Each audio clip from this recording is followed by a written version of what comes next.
Numbers chapter 24. Balaam's third oracle. When Balaam saw that it pleased the Lord to bless Israel, he did not go, as at the other times, to look for omens, but set his face towards the wilderness. And Balaam lifted up his eyes and saw Israel camping tribe by tribe, and the Spirit of God came upon him. And he took off his discourse and said, The oracle of Balaam the son of Beor, the oracle of the man whose eye is opened, the oracle of him who hears the words of God, who sees the vision of the Almighty and falling down with his eyes uncovered. How lovely are your tents, O Jacob, your encampments, O Israel, like palm groves that stretch afar, like the gardens beside a river, like aloes that the Lord hath planted, like cedar trees beside the waters. Water shall flow from his buckets, and his seed shall be in many waters. His king shall be higher than Agag, and his kingdom shall be exalted. God brings him out of Egypt, and is for him like the horns of the wild ox. He shall eat up the nations and his adversaries, and shall break his bones in pieces, and pierce them through with his arrows. He crouched and he lay down like a lioness will rouse him up. Blessed are those who bless you, and cursed are those who curse you. And Balak's anger was kindled against Balaam, and he struck his hands together. And Balak said to Balaam, I called you to curse my enemies, and behold, you have blessed them these 3 times. Therefore, now flee to your own place. I said, I will certainly honor you, but the Lord has held you back from honor. And Balaam said to Balak, Did I not tell your messengers whom you sent to me? If Balak should give me his house full of silver and gold, I should not be able to go beyond the word of the Lord. Do not either good or bad of my own will. What the Lord speaks, that will I speak. And now behold, I am going to my people. Come, I will let you know what his good people will do to your people in my latter days. Balaam's final oracle. And he took up his discourse and said, The oracle of Balaam the son of Beor, the oracle of the man whose eye is opened, the oracle of him who hears the words of God, and knows the knowledge of the Most High, who sees the vision of the Almighty, falling down with his eyes uncovered. I see him, but do not know. I behold him, but not near. A star shall come out of Jacob, a scepter shall rise out of Israel. It shall crush the forehead of Moab, and break down all the sons of Shittah. Edom shall be disposed. Shear also his enemy shall be possessed. Israel is doing valiantly, and one from Jacob shall exercise dominion and destroy the survivors of cities. And then he will look at Amalek and look up to the discourse and said, Amalek was the first among the nations, and its end is utter destruction. And he looked at the Kenite, and took up his discourse and said, Enduring is your dwelling place, and your nest is set on the rock. Nevertheless, Cain shall be burned when Ishur takes you away captive. And he took up his discourse and said, Alas, you shall live when God does this. But ships shall come from Kittim, and shall afflict Ashur and Eber, and he shall come to utter destruction. Then Balaam rose and went back to his place, and Balak also went to his way. Psalm 66. How awesome are your deeds! Shout for joy to God, all the earth. Sing the glory of his name. Give to him glorious praise. Say to God, how awesome are your deeds! So great is your power that your enemies come cringing to you. All the earth worships you and sings praises to you. They sing praises to your name. Selah.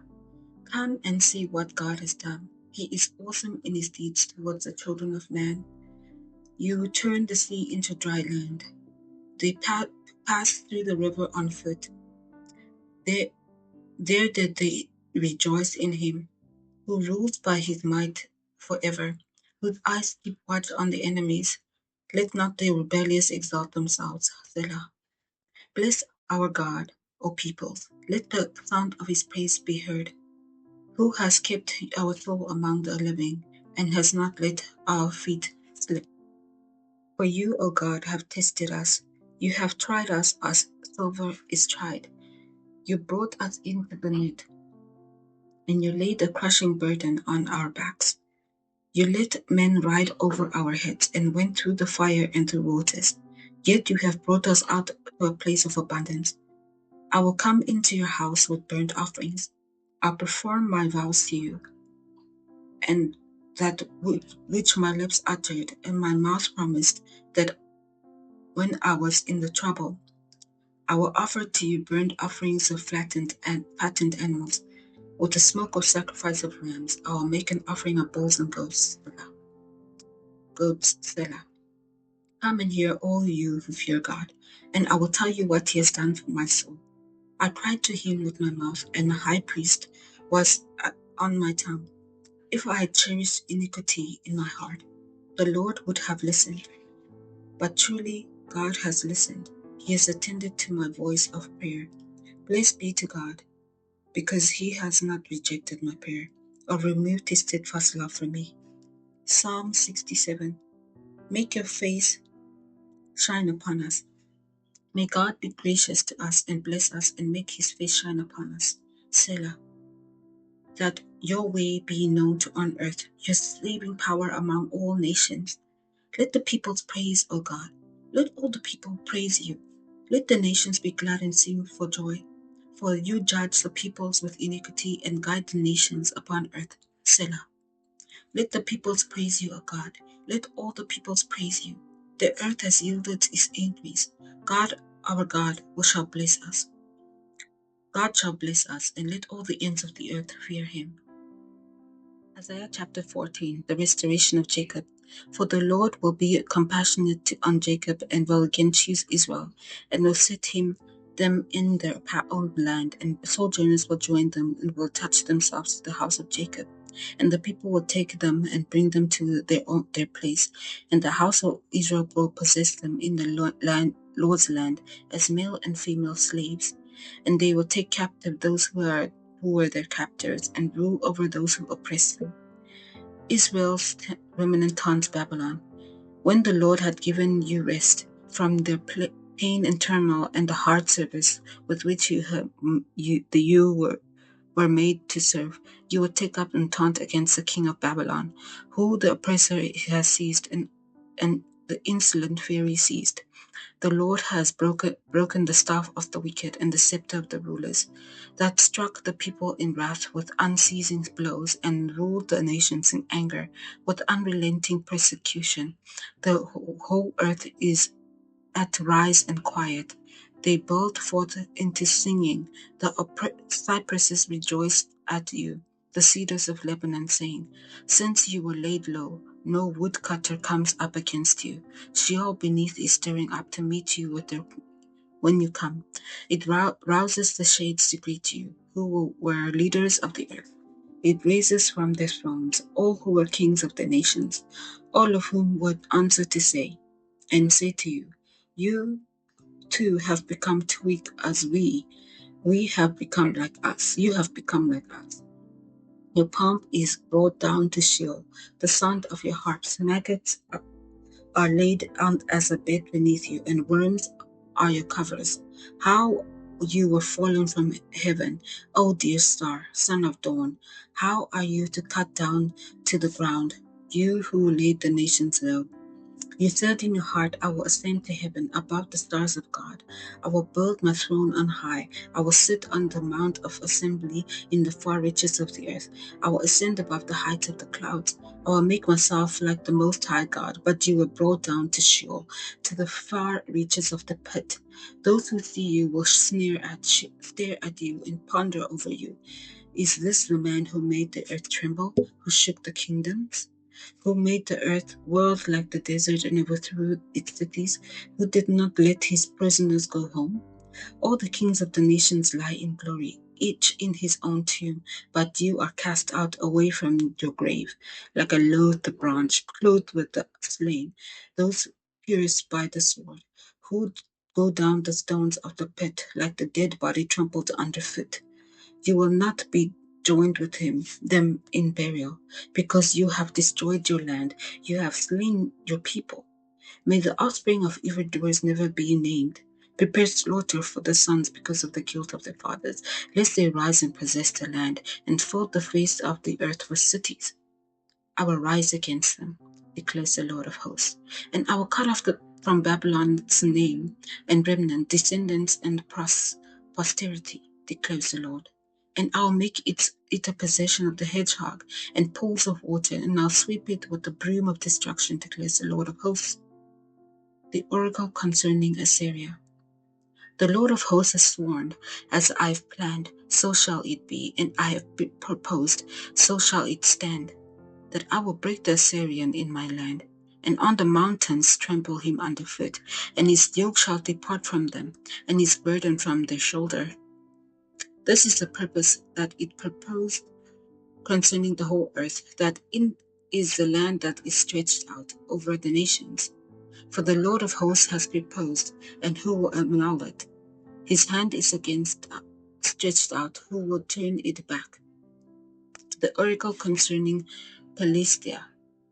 In the year King Ahaz died came this oracle, rejoice not, O Philistia, all of you, that the rod that struck you is broken, for from the serpent's root will come forth an adder, and its fruit shall be flying fury serpent. The firstborn of the poor will graze, and the needy lie down in safety, but I will kill your root with famine, and your remnant it will slay. Wail, O God, cry out, O city, melt in fear, O Philistia, all of you, for smoke comes out of the north, and there is no straggler in your ranks.